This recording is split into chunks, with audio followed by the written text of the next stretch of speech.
This is Outside the Round with Matt Burrill, a Rowdy podcast. Yeah. What's going on, guys? Welcome back to another episode of Outside the Round.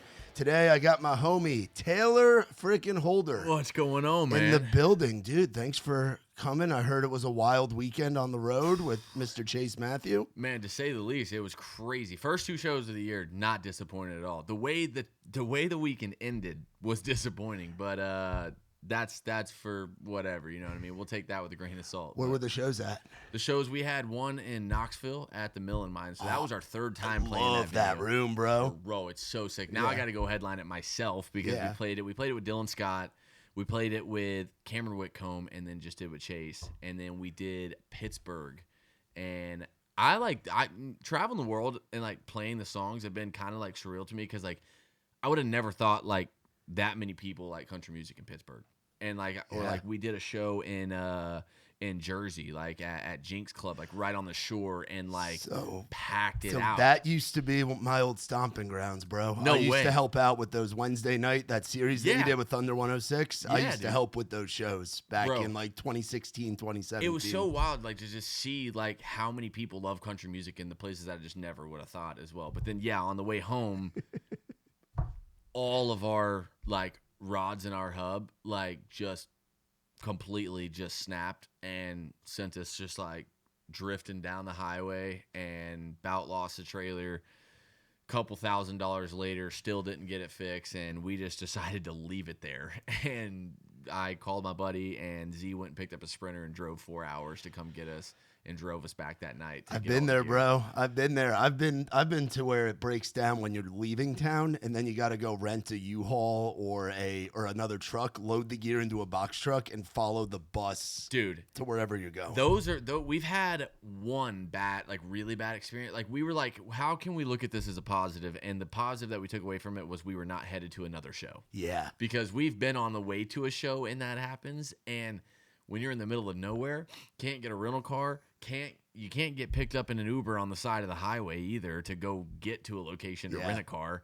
It was just like the most unbelievable thing. Like we almost had to cancel the show because we almost didn't make it, but it was a whole thing. So we were like, at least we're not headed to another show. But it was literally from 9:30 in the morning till 11 p.m. at night until we got it solved. So it was a long day. Yeah, how these shows been with Chase been, because he is a performer. If you haven't been to a Chase Matthews show, you got to get your ass to one. For those that are watching, dude, I tell everyone that. Even when I'm on stage, like I'm like, who's ready for Chase Matthews? Like I know you guys aren't here for me. Like I got to tell you, like I don't know if you've ever been to one, but it's arguably one of the best concerts I've ever put on my life. Like I watch his show every single night that I'm with him, whether I'm playing with him or not. I'm just watching. And I learned so much from him. He's genuinely one of the guys that I learned the most of my stage presence from, because he is the entire time. One of the first things he says when he gets on that stage is, I'm giving this hat away to like the loudest person. That he is so good at like getting the fans engaged and keeping them engaged the entire show. And that's one thing I'm learning how to do. I'm still super new on stage and stuff like that. So we're like still trying to figure out those things, and getting to watch close friends and people that I love like Chase and learning from them, it's cool. It's something that I literally dreamed of forever.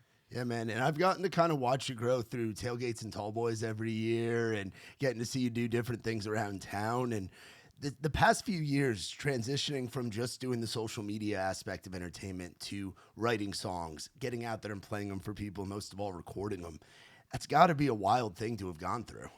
Dude, it is weird. Honestly, the coolest thing for me is like being able to like, you know, I think that it's been a long journey, and you know, you've kind of watched the whole thing coming over from the TikTok kid to like trying to do music and stuff like that. And I think what's like really inspiring to me is how much like music can actually transition people, because like I was, you know, that dancing TikTok kid that was not an artist at all to coming into a space that I was completely unaware of, and let alone country music. It was very hard for people to like take me serious coming into this world, you know? And I loved it. I hated it, but I loved it, you know, because everyone thought that it was this facade that I'm putting on. Everyone thought that I'm this like city boy from LA, and you know, no one knows I'm from town that's got 2,000 people Alvarado, Texas, baby. Man. Me and Sevy, dude. Yes. Like me and Sevy grew up. I've literally known him since I was born, man. Him and my brother went to school together. His parents went to school with my family. Yeah. And there's not much coming from there. Growing up and wanting to team rope with my dad for the rest of my life, or grew up racing moto, like doing all these things, and then like I land on like dancing on TikTok, and that's how I get like seen by the world. Yeah. And I'm like, man, I wish the world would have seen like the realest version of me instead of this guy that was just chasing a bunch of money that meant nothing. And as we're coming over to the music side, and there's so many people that like I see in the comments now that are like, and that's what like pushes me to do it even more, is like cheesy and cliche as that is like I have dudes in the comments that are like, not gonna lie, bro, used to like really rip on you, dude, and hate what you were doing, and the music is good and I'm behind it now, man. Yeah. Like you have got a fan now. And like that's what like drives me to like gain those people that don't give a fuck about you, because hopefully, I'd like to think that hopefully the people that do love me are going to stick around for a while. You know what I mean? Yeah, man. And whether it was the dancing on camera for TikTok, that's still entertaining. That's still creating. So I feel like you've always had that bone in you to want to create. And and honestly, it is something to where the social media part of it is so hard for people to figure out. It's usually you have one thing or the other, and you kind of reversed it where you come from that social media background. On him, man. Yeah, you really did. And then you get in the room with some incredible songwriters, and you pick up that craft of telling story through lyrics and melodies.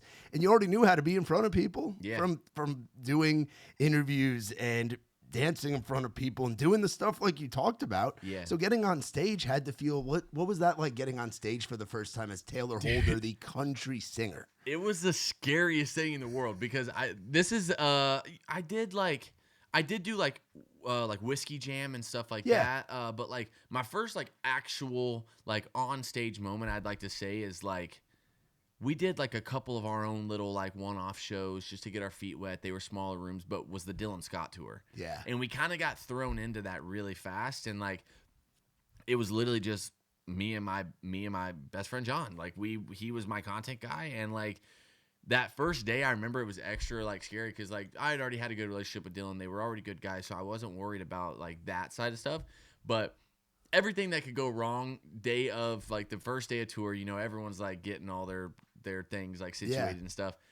We didn't even get to sound check. Like Dylan was dealing with technical difficulties. There was stuff going on. And so like first big show ever in my life, open up for a big artist, not a sound check. I had never really played on a stage like that ever in my life.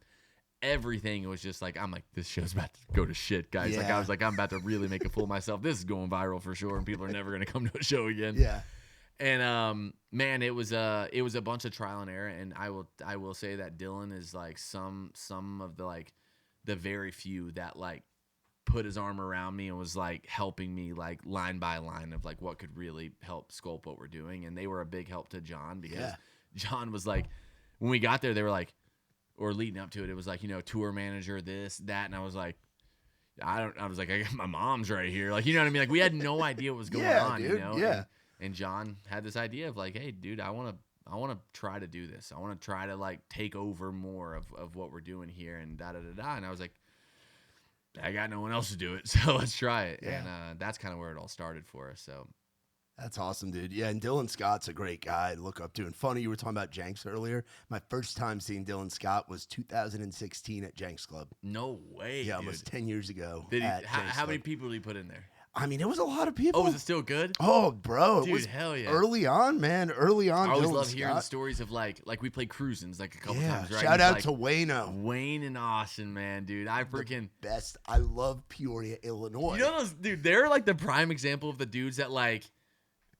you are like, you're about to go play this venue for the first time and you're like professional, right? And you're trying to handle everything professional, and then you get there and you're like, okay, fuck profession, dude. Yes. Like these guys are like throwing down with us, man. Yeah, you we're know? having fun. Yeah, but I just love the stories of like, they tell me that like I sold more tickets than Lainey Wilson did there, like when she came and played it. And Yeah. and so that gives me perspective of like, maybe we got a real shot at this. You know, You what I do, mean? man. Like, You're doing it. And that's what like goes in my head, where like those are the things that like, because I think that sometimes coming from the social media space, I'm so used to like viral. Like every video I'm doing, I'm trying to go viral. It's trying to be the next big thing.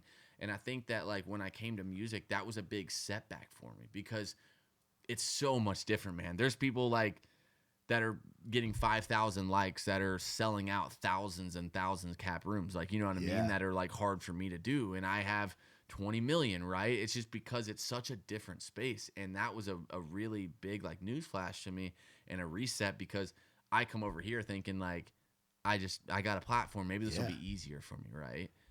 Not at all, man. And so that's also been a really cool thing to see of like, hey, I had 20 million followers and I was struggling putting 100 people in a room.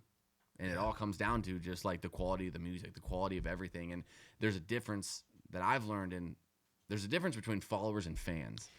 And whenever you're doing big stuff, thing, bro. Yeah, man. And so whenever I was focused on doing stuff for the views, I'd get so discouraged, man. A video would flop and I'd be like, oh man, this song's not worth it, or this or that. Instead of focusing on the long play, instead of focusing on like, nah, man, like let it sit there for a minute, let it do its work, let everything cook, because this isn't just some viral moment on the internet anymore. This is like you're building like decades of longevity and like you're here to stay. You know what I mean? So yeah, man, it's an investment. It really freaking is. And from playing the side stage at a TNT in Bloomington to then going into a Cruisins or going into a Jenks Club, or like building that from taking the side stage thing that you got to do in those opening slots to now getting ready to do your headlining thing, which you've gotten to do a little bit already, man. It's like, it is such a process, and converting followers into fans and figuring out where your big markets are. Like, you're interesting because it's like you spent time in LA. You've been here in Nashville for a while, but you're a Texas guy. Yeah. So it's like, where would you claim as like a hometown show for you? Dude, it's really hard, man, because there's such a special place in my heart for Texas. You know what I mean? Like, I would like to go back to Alvarado and do something like in our square, like our little town square that's right there by David's. You know what I mean? This little grocery store that's there. Yeah. One day, you know, I'd love to, you know, do that one day for my town, you know. But maybe like a hometown show would. I'd still like to say Dallas would be a hometown show, but this would just be a home show if we did it on a Nashville. You know what I mean? I think that this is like where I'm gonna get to build my family, and where I bought a house out here. It's middle of nowhere. We're up in like Jolton, Pleasant View, where there's nothing going on. There's one grocery store, and I hold that close to my heart because that's where I was raised, man. And so I'm very much like not in the city of Nashville, and that's why I think it's drove me so much to stay here and all that, is because it feels like home, man. And also for a long time, a lot of people don't know, but my parents' house burned down, and my family was living with me for like the last year. So it was kind of nice to like have. You had the family with you here in Tennessee. My dad was living in a camper, like on a campsite for the last like year and a half because of his work, and he couldn't leave Texas. My mom was. We enclosed like this single car garage in my basement and like made it a little studio apartment for her. My brother lived in there with her as well. And he had like this girlfriend. They had a little girl and all that stuff. That whatever. And then they ended up they split though. But like it was just a whole little like family compound for a little while. You know what I mean? And so that kind of regrounded me too and all that stuff. But what's it like? Because you're 27, 28? Just turned 28. Just turned 28, man. 28.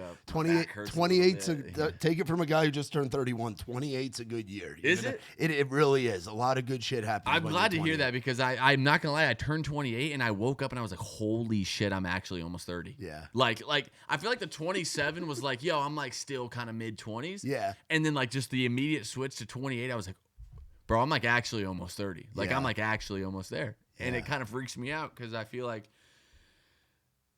where I'm from, like I was supposed to have like a wife and kids by now and work with my dad in the cement plants. You know what I mean? Like that was the goal. If I didn't make it racing dirt bikes, or I didn't make it doing anything else with like things I was growing up on with sports. And this was definitely like by far like one of my biggest dreams to accomplish in life, but I never thought it would be possible from Alvarado. You know, like I thought I was gonna play sports or work for my dad. Yeah, man, being 28 and being able to build out a compound for your family.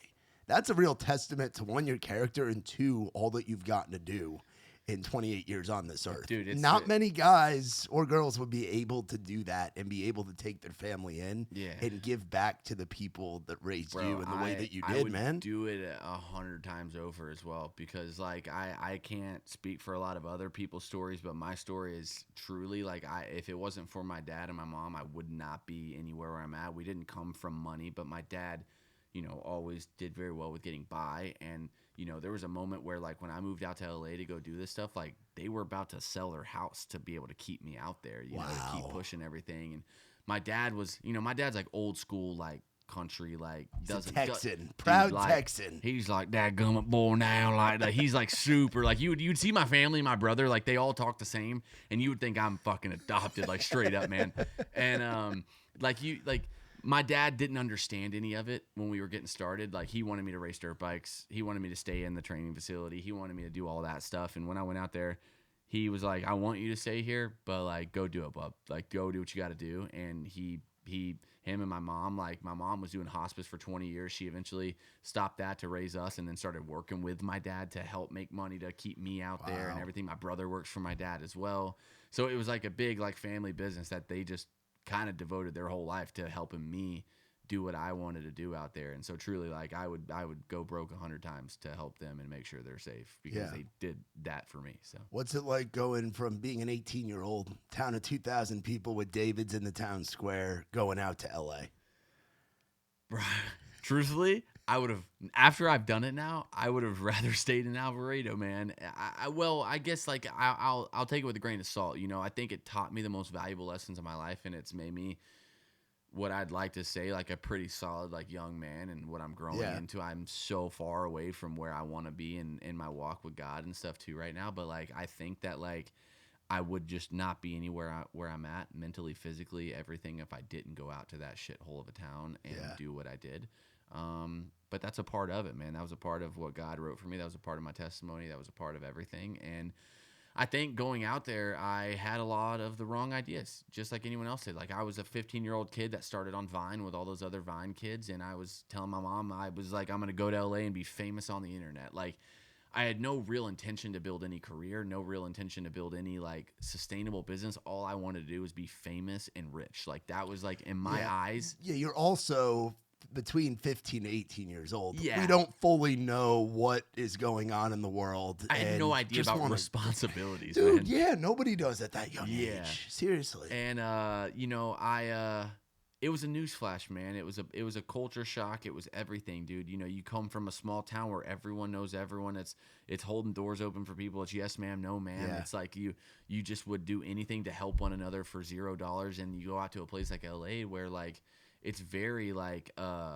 transactional, man. It's very like, oh, like we can't hang with this guy because he doesn't benefit us at all. He's a nobody on the internet. What does bringing him into our friend group have to do for us? Or if we hang with this guy, then if we bring this guy in, then we got to go do something for him, and then he's got to do something for us. I'm telling you, in just the 8 years, toxic mindset. I say it all the time, but in the 7, 8 years I was in LA, man, I didn't go throw a baseball with one person. Wow. I didn't have like a real solid moment with like hardly anybody in LA, man. And I think that's one thing that was like a big shock to me leaving it, was how oblivious I was to all that. Because I mean, I should have never been there for that long. Never, man. I just thought because of the way that the industry was working and the money that I was making and the followers that I was gaining, was if I was to switch anything, it would all be gone. It would slowly start drifting away. I'd fall off. I'd be just another one of those guys, right? Yeah. And I think for so long I let my ego get to me, and I was like, I can't be one of those guys, man. I'm on top. I got to stay on top, and all this stuff, instead of protecting my just mental and capacity and my wellness. And it drove me so far into the ground to where, dude, like I was the lowest I'd ever been in my life. There was a moment where like I even have a song that's gonna be coming out soon that like really dives into that moment of my life, because I feel like I've been writing, and I'm ranting kind of for a second right now. Go for it, bro. I feel like for so long, man, I was like trying to write music and trying to be like accepted into this town, instead of just coming into this town and being the most real version of myself. Like I've never drank in my life, man. I got a problem with smoking a little bit too much weed, and that's just because of what that town did to me, man. It put me at a low moment, but it's kind of going through those moments and like talking about my testimony a little bit of like, it's called When No One's Around. And that's where like, when I was in the mindset of like waking up and like taking my own life one day was an option at one moment of my life. You know what I mean? And I think that that's where like I would love to start tying into my music and tying into my testimony of like the realest version of me. Cause I feel like for the longest time, man, why this music, and, it could be a lot of reasons. It could be just because there may be some just like really like blue collar dudes that just never want to get behind Tayler Holder or the idea of it because I danced like cringy on TikTok and they're like, I just can't do it. Or there's just like a side of people that they'll realize like, hey man,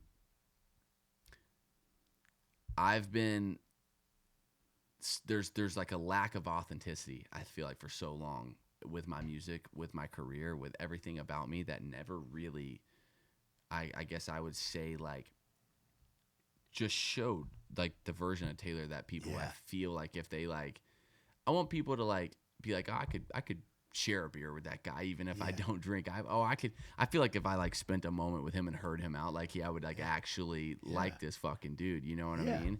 And I think that's like the route that we're excited to take, and I'm excited to dive down is Tayler and what Tayler actually is. 100%, dude. And that, like, the concept of when no one else is around, man. Like, I'm coming up on 10 years off the booze. Like, I had a problem with it, and I always tell people, like, I'm at my worst when I'm just by myself, and like people get in their heads, and that's something that I think any guy or girl can relate to at any stage in their life. Everybody's been through it, and if they say they haven't, then they're lying to themselves. You 100%. know?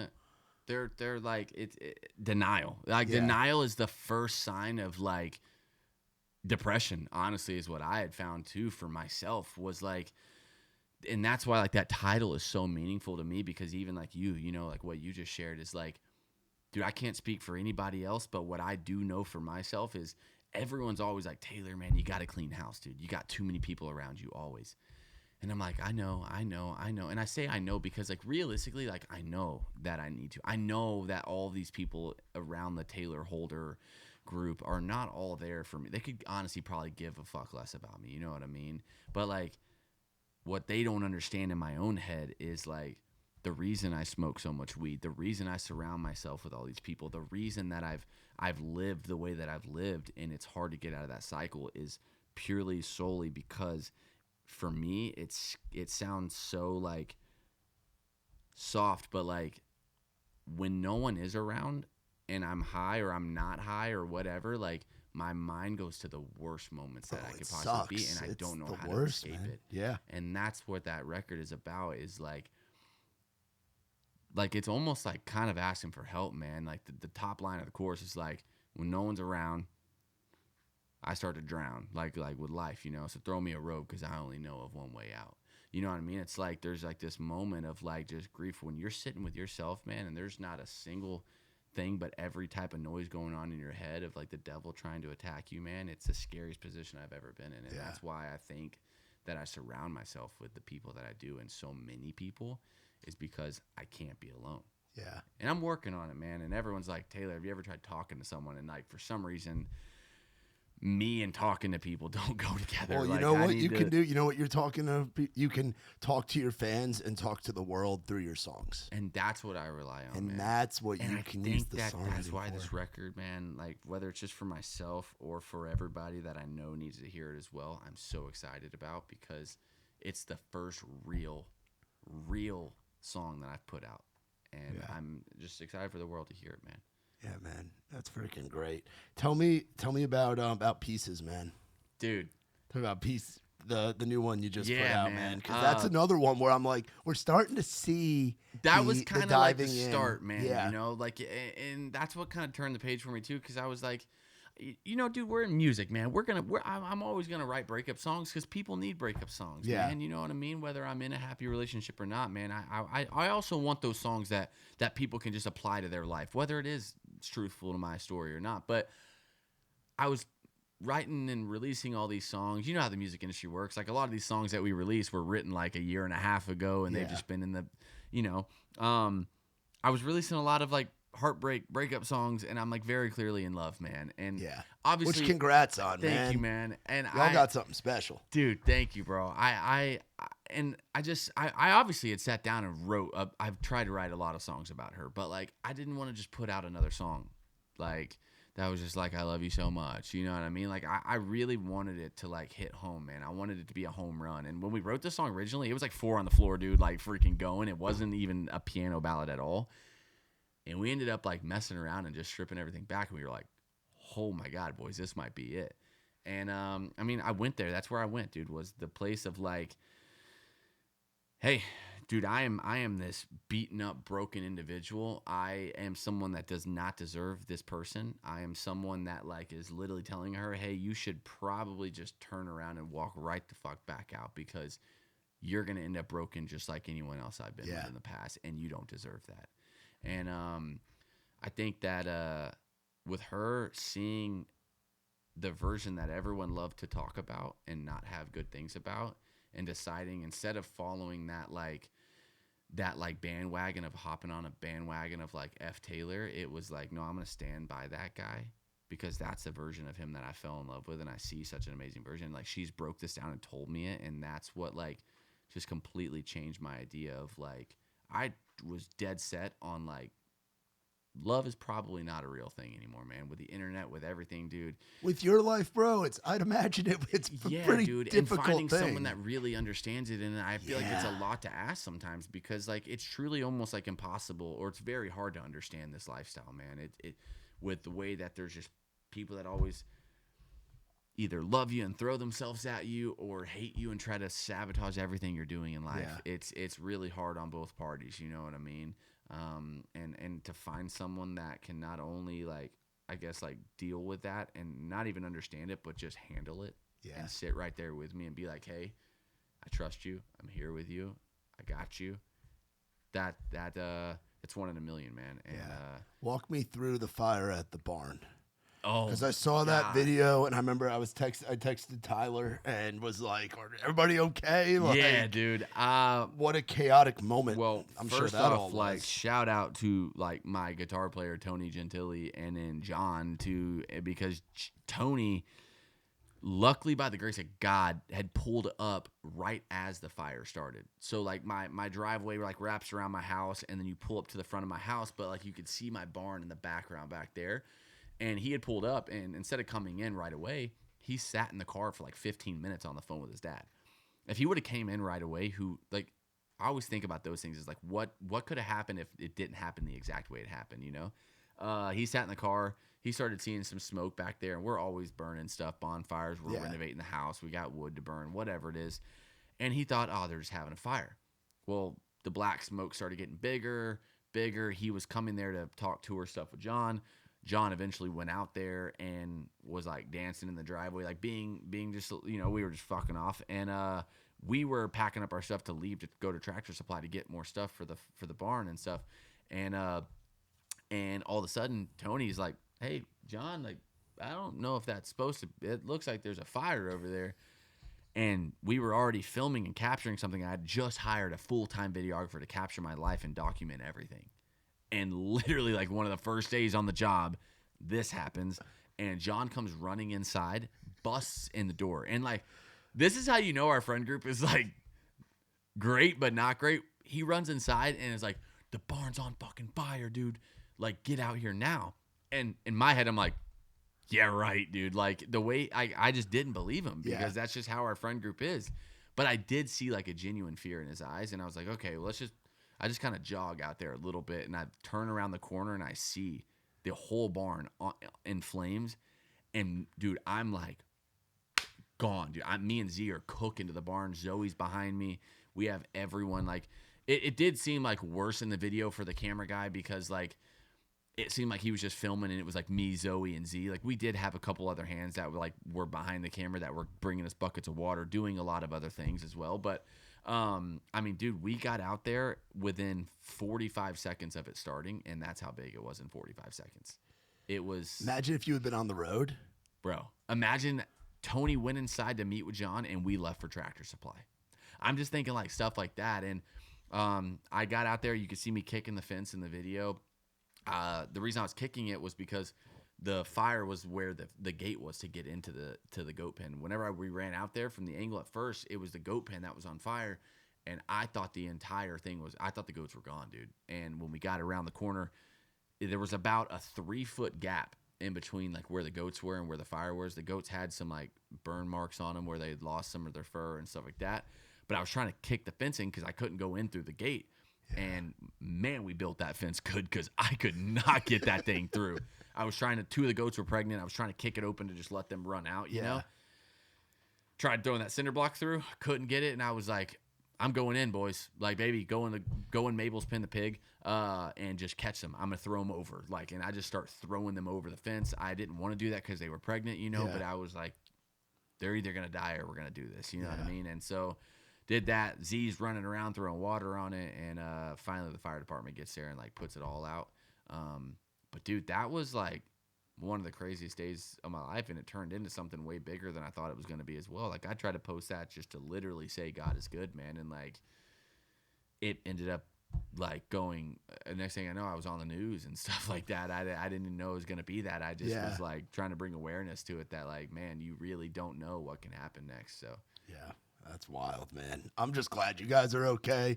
The animals are okay. Oh, like, I jumped in the bad. fire. I mean, I was like, I didn't even give a fuck if I got burned, man. I was like, I need to get these animals out of here. So that was like the most important thing to me, that that all the animals were good and like the barn's replaceable, man. Like, and you know, all of them, everyone, there were so many people online that was like, Buddy burnt his barn down to collect insurance and all this stuff. And I'm like, yo, you guys are losers, man. Like, F you for that. I'm not gonna burn my barn down. Like, with bro, the like, animals. what do I like? I know I could look like an absolute douchebag on the internet from like my content, but like, I would just never like put animals' lives at danger to just collect some money. That's man. not Like, something that I've had all of the to money do. in the world, and I've also lost all the money in the world. Yeah. Like, it's really pointless, man. And still to this day, we have not claimed insurance. I'm rebuilding it on my own fucking dime. Yeah.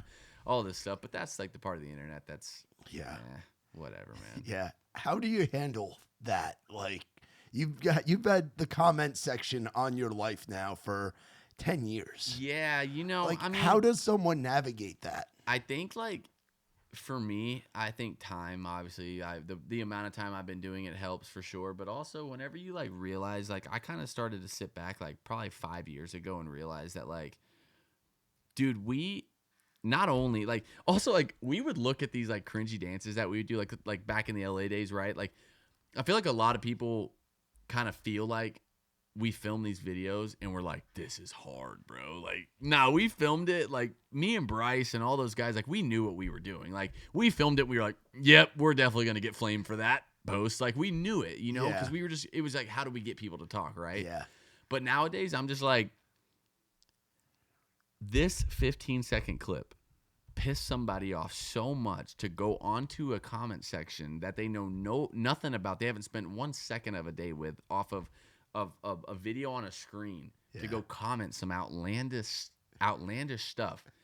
I'm like, I think about it like that. I'm like, who's the real loser at that point? Yeah. Like, you know what I mean? So it's like, we honestly feed off of it. Like, I love it. Like, I love pissing people off because I'm like, you're just a loser, man. Like, if what I'm doing in my own daily life is pissing you off that much, like, go touch some grass, brother. Like, you know what I mean? Yeah. Like, And I'm sure it has to make the positive comments, especially since you've been doing this music thing, mean that much more coming from the negative comment sections that you once had to now getting, you know, people talking about the music. Like, This Ain't You Leaving was a huge song for you. And I'm sure that song generated some great positivity, and all these new songs. It was funny because even with that song, like we knew what we were doing there. Like I took a different approach with the promotion on that song, and I started doing very much like Cameron Whitcomb style stuff. And that was because behind the scenes, no one knew it yet, but I was gaining a friendship with Cameron. We were like, I was telling him how I learned a lot of my promo from him. I apply a lot of it from him. And then like people were like, kid wants to be Cameron Whitcomb so bad. So then we doing it right. But and then me and Z, because you know he had Cameron, I think that's his name. Yeah, his little buddy Cameron, or Caden, my bad. Caden.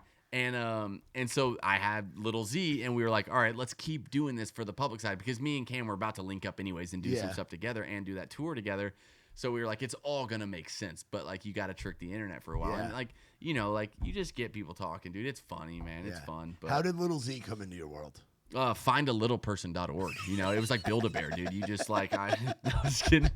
I always tell people that, dude. He's a Midwest guy. He's from right? Kansas City. Kansas City. Yeah. Okay. But I was living in. I had just moved to Nashville. I was living in Hendersonville with like Caden, Creesh, Jaden, Tyler, like our whole little squad that we had. And we were like really heavy on our like little like content house style stuff still. And I was like, boys, hear me out. We need a little person, man. Like everyone loves them. It makes content amazing. They're freaking solid. Like I just everything about it made sense, right? And like at first, I think for a while I was kind of mainly looking at it as like the content purpose. And then like I met Z. Like one of them was like Caden was actually like, you know, they knew Z. He was a full-time diesel mechanic. Got him on FaceTime and I was like, yo, brother, I want you out here in Nashville. Like come out and create with us sometime. Da da da da. Yeah. And like very quickly was like I like fell in love with the kid, dude. Like he very quickly became one of my best friends, dude. And I was like, bro, I want you to do this stuff with us, dude. And he came to the Dylan Scott tour. We found out he could sing. He started singing every night with us. He can like sing really freaking well, dude. Like you wouldn't believe it. Yeah. Like, and I was like, there's a real product here as well. You know what I mean? And so I just that's kind of how that happened, and just through mutual friends. And after I came out there, and he rides dirt bikes, he's a mechanic, he flips, he does like all kinds of talented things as well. And I was like, there is something here. And also I just get along with him a lot because from my moto, my parkour, my disc, like I just did a bunch of stuff growing up that I still do to this day that I was like, me and this kid are going to get along. Yeah. And here we are 4 years later. And like he's part of the still family living together. He's part of the family. Yeah. So What was the big adjustment coming from LA to Nashville? I think the biggest adjustment was and I guess like if I could sum it up into one word is like patience. I think like slowing down. You know what I mean? Because LA was such a never satisfied. How can I get to the next thing? You know. And it was all just materialistic stuff that meant nothing at the end of the day. And I think that was like the biggest culture shock coming to Nashville was like how much immediately someone extended a hand and said, hey, bud, like, how can I help what you're doing? You know what I mean? But I think just kind of honestly the best place to start was throwing out everything I ever learned in LA, really. And just networking, meeting people, getting out there, working on my craft, studying it. Also, like starting from ground zero. I think that has to be a nice feeling too to kind of rebuild. Because Absolutely. how long have you been out here now? October this last year was 3 years, so a little over 3 years. Okay, so you move out here when you're 20, 25? Yeah, 24, 25, somewhere in that right window. at the end of 2022. Yeah, it's not a bad time to kind of embark on the next chapter, bro. Yeah, and that was it was a scary thing for us, man. We had like kind of fired and gotten rid of all of our team, and like I said, it was me, John, and my mom basically that like kind of started this whole new chapter. And it was just a bunch of trial and error, man. But I'd honestly encourage anybody that's like watching stuff like this or watching anything I do, whether you like it or not, but starting over starting over is like one of the scariest things we've ever done in life. And it was the biggest blessing I've ever done. Like God will absolutely rip you out of a situation you have never been aware of. He sees things that you don't see, and he pulled me out of an area that he knew that it was hurting me for so long, man. It was like, I truly feel this, man. I was like, I truly feel like God was like, I'm about to mess your world up for a long time for you to see what I have planned for you. Yeah. And man, did he provide. Man, did he do exactly what he said he was going to do. Yeah, talk about the relationship with God, and that's something that you say you're continuing to work on, but seem to have a better grasp on now than you ever have. Dude, absolutely. I mean, I'm obviously I struggle with a lot of things, whether it's, you know, there's a lot of things that come in factor with like the way that the public views Christianity as well. And, you know, people love to bring in like, oh, like how do you claim to follow God and you cuss so much? How do you claim to follow God and you smoke and you do these things that are unchristian? Like, absolutely, brother. I never claim to be a perfect Christian. I still struggle with those things. And last time I checked, that's between me and the Lord. Like, I don't know where that ever came to play that I'm just some perfect Christian. But out in LA, you know, I went to church here and there. I didn't grow up in church. I didn't grow up in, you know, my parents believe, but they're not some just like diehard biblical, like, you know, we're very like just redneck. Like, if you were to see where we grew up, man, it's just like, that's just what it is, dude. Yeah. And, It was I think it was a thing of a long time of me being out in LA and hearing people say, you know, they're Christian or they believe in God. And I think I would just say that stuff because I thought it was the cool thing or the right thing to say. And instead of actually even picking up and reading a Bible at all, or stepping foot into a church or really even understanding what anything meant to walk right with God, like, I didn't know any of that. Yeah. And going through just the years that I've went through in life, and just the ups and downs and of everything, like when I came here, I was like, surely there's no reason this is happening for no reason. There's such a strong reason as to why I'm being removed from a certain area and placed into another. And I there was one thing that I'd not tried to do was understand why God was moving stuff in my life. I kind of just always rolled with the wind and what was popular in that moment. And I bought a Bible, man. I started going to church. I started surrounding myself with real Christians. Even my old guitar player, Harrison, was like a massive help to my life and my walk with God as well. He has an amazing testimony from where he was with his drug abuse to where he is now, man. You would never even think that kid has ever said a cuss word or touched a drug in his life, man. Yeah. God has changed his life so much. And I think when I came here, I feel like God gave me a second chance to not only just like have a career or do something that I love, but to also put me on a stage to serve him and to spread the word about him and what he has done for my life, to hopefully push people to walk towards that moment of their life as well. Because I feel like we're in a really scary part of the world right now. We man. really It's are.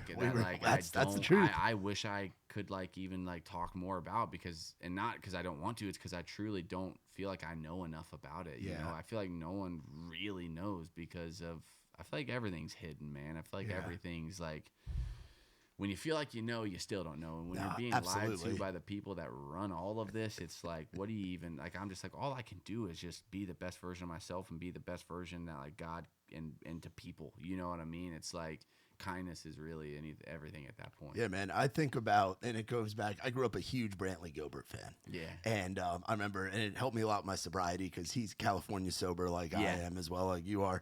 And his title of his first record was Modern Day Prodigal Son. And it was talking about going through those tribulations. A lot of it doing it yourself, but having to go through that BS and then finding your way back like a modern day prodigal son. And that seems like what this chapter's kind of been, with you surrounding yourself with the right people, doing what God put you here to do, having the right woman in your life, singing the songs and writing the songs for people, you know, to spread that message that he put you here for. Absolutely. Well, here's the thing, man, is when you're at the top of the world, people are going to have something to say about you. And when you fall off and you lose everything, people are going to talk about how washed up you are and how you were once was something. You're never going to have everybody on your side. And I think that, like, that's just that, man. Everyone's got an opinion, and it sucks. And I think that, like, I wish sometimes we could put a muzzle on some people's voices on the internet, because I think one thing that we really messed up on is giving everyone a voice. You know, I believe that everyone has a voice. I just don't think that everyone deserves a voice. Yeah. You know, that stuff's real, man. And the internet is a scary, one of the worst drugs I think I've ever been addicted to. Yeah. If I could say that, if that was the case. But, you know, I think that it all just comes down to you and your relationship with God and what you know you're supposed to be doing, man. Because when you don't know what you're doing and you're caught into something like just social media or politics or all this stuff, it's a very toxic world, man. It's a very scary world to get out of, and sometimes you don't ever get out of it, man. Yeah, man, it absolutely is. So what are we looking forward to in 2026? Sounds like a tour, sounds like some new music, sounds like a record. Yup, we got headline tour. You know, it's not 100 solidified, but it is moving, and that's what we're headed. And right now we're headed for top of May to attack for 8 to 10 shows. Hopefully, that's what we're going for. You know, that's great. And we're working on an EP, or my first project, my debut EP. Lots of new records, some cool features that I'll tell you about after. I don't know if I could say yet, but we should have. I'll say we should have his verse back here in the next week, hopefully. Let's go. That's awesome. So it's we're working on some really cool stuff, man, and I'm just excited to keep slowly building it brick by brick, man. That's cool, man. What's something that you would tell that 18-year-old kid that's leaving Texas, and now knowing what you know now and where you're at in your life and getting ready to drop your first project and just all that you've been through? What's a message you would have for that kid leaving a small town, going to pursue something that might end up not being the right thing for him? What you're feeling is not a mistake. I think that there's goals, there's dreams in life that everyone wants to accomplish, but there's people and opinions that get to you that make that instead of going here, it ends up kind of like all these other ways until you get there. I think that trust your heart, lean on God, and consistency is key, man. I think that don't second guess what your gut's feeling. I wish I would have done that better. I wish I would have applied that better instead of letting materialistic stuff control my life for a long time. I feel like maybe I would have been a little bit happier with my career and happier with just life if I would have just trusted what I knew in my heart I wanted. And but that's a part of my testimony, and I'm glad to hold my head high with that. But yeah, I would just say follow what you're feeling. Amen, dude. Always trust your gut and go with what you're feeling, brother. I appreciate you so much taking time. I know it's a long time been overdue, a while, bro, dude. Long time overdue, and I haven't done a nighttime pod in a while, but it feels good to be doing this shit at night, man. Yeah, and I can't wait for this project. I can't wait to hear more about what you and the boys are cooking. Dude, behind the scenes. We'll send it all over to you, man. Please do, man. Please do, and anything we can ever do to help in the Raised Rowdy world. You know, your family. You guys have always been so good, dude. And we got to get out on the golf course sometime soon as well. We were literally just talking about that. I would love to do that again, especially because I got your lady hooked on these on the surf side. Zoe is a big Surfside consumer. Dude, she's like very similar with me when it comes to golf. We play a strong game of whack fuck. I can't really hit the ball very well, and she's probably even worse actually. But she loves being a cute little caddy and getting drunk on the golf course. Yeah, so and when our group that we had, we represented the Tailgate and Tall Boys family very well. It was you, it was me, it was Pork Chop from Jelly Roll's crew, it was Lily Rose, it was Matt Grayscheck who sells merch for Wallen. Zoe John was out with us. We had like a 6 or 7 group. It was chaos. Completely against all the rules. And when you and I had done a little smoky smoke at the turn, I started putting balls within 10 feet of the pin. Oh, dude, I started playing the best round of golf of my life. Whatever you had that day, we need to have that again. And we need to go out there and hit some golf balls. You know what? Sounds good. I think this week we need to get on the golf course out there in what's that one called out there? Nashville Nationals, man, out there by my house, dude. Yeah, let's do it. The reason I like it is because I can pull up and I could pull up and go golf in underwear and flip flops if I wanted to. It's like it's still a good course. Like it's good and it's got some good holes on it. But like you can just walk on. There's no real tee times. Like you can just go and like you can just be a fool. So I like. That's how Pebblebrook is too. I don't know if you've done that one. That one's real mountain I think golf. Is that in Hendersonville? It's up towards your neck of the woods. It's out that way in like the Robertson County area. Yeah. And it is. You should have to sign a waiver for driving the golf course on the golf carts on the hills because it is chaos, man. But we'll have to get out on the links for sure. Absolutely, I would love to do that. Y'all be on the lookout for the new music coming from my boy Tayler Holder. It's coming real soon. And shout out to our friends from Surfside. No bubbles, no troubles. It's not a seltzer. It is a Surfside, damn it. Delicious vodka, lemonade, iced tea, all the good stuff. And for more on us, visit raisedrowdy.com. For my man Taylor, I'm Matt Burrill. This has been Outside the Round. I ain't never been the kind for staying one place for too long. I ain't never been the best at saying I love you to a girl I love. Only got a couple tricks up my sleeve. They usually just make them leave. So if you know